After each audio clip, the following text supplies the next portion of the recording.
Hey, Jayanam here. I want to show you some new sculpting features in Blender 2.92, the trim tools. Okay, so let's start with the cube, but I turn it into a sphere. I press Ctrl 5 to add a subsurface modifier with 5 subdivision levels.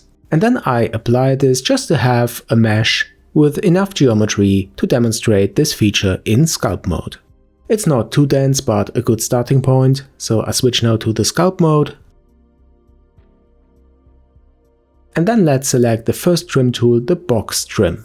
It's a box cutter, not the add-on. It's a brush, like the clip brushes in ZBrush. And you can just draw a box onto the mesh and it is cut into the mesh. It's just a difference boolean, if you like, in sculpt mode. And you can see a face set here is created where we cut into the mesh. But of course it is not remeshed after the cut. Here in edit mode you see larger faces are created, which is fine. I can remesh with the voxel remesher, but of course I have to crank up the resolution because otherwise you don't get a good result. Okay, so I press Shift and R to increase the resolution of the voxel remesher. I think that's a good start, and then I press Ctrl and the R key to remesh. Okay, looks quite good. You see that's a dense mesh. So let's try it again, but this time with X symmetry enabled. I press this button in the toolbar and then again cut out from this side, and with this resolution it takes a bit longer already, and then I remesh again.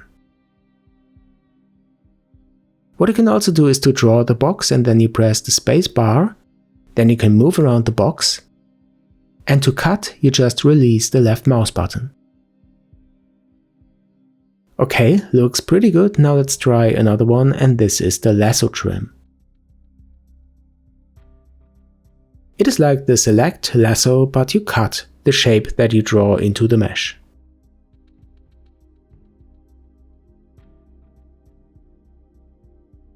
It also works with symmetry, but only axis symmetry, not for the radial symmetry, at least in the current version.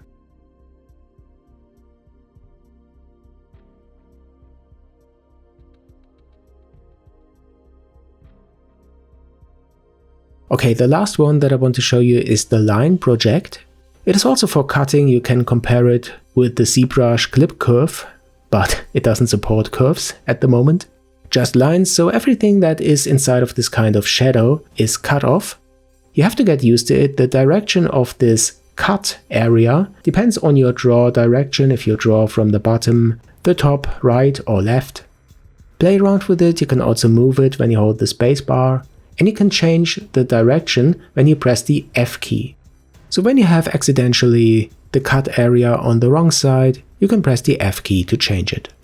You can also combine it with masking. Let's say I want to cut this part away, but I don't want to cut into the upper part of the mesh. Then you can add a mask, for instance by using this new line mask. Now I mask the upper part. I also have the wrong direction, so I press F to change it. Okay, and now I can cut off this part and the other one is not affected.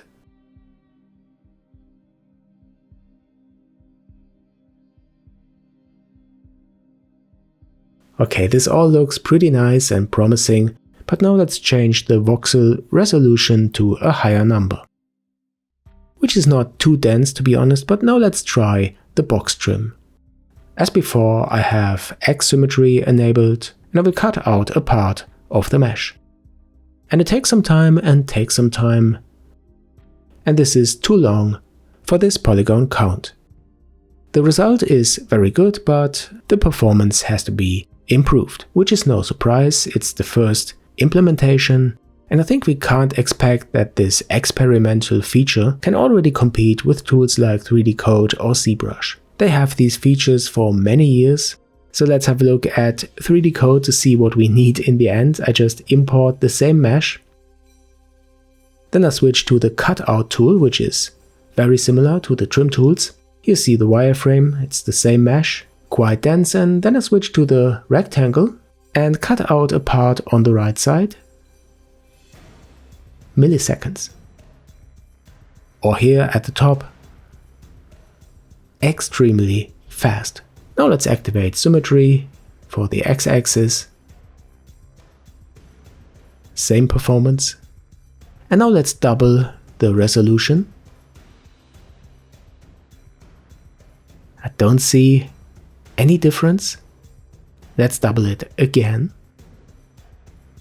So I think the benchmark is very high and there's a lot of work to do. Or let's jump here to ZBrush for a moment. I imported the same mesh and now use the clip curve, which looks pretty similar to the line project that we have now in Blender. We can draw a line, we can move it around, but what makes it so powerful is that you can press the Alt key and turn the line into a curve shape. So these are features that we need, and I'm pretty sure that they will come.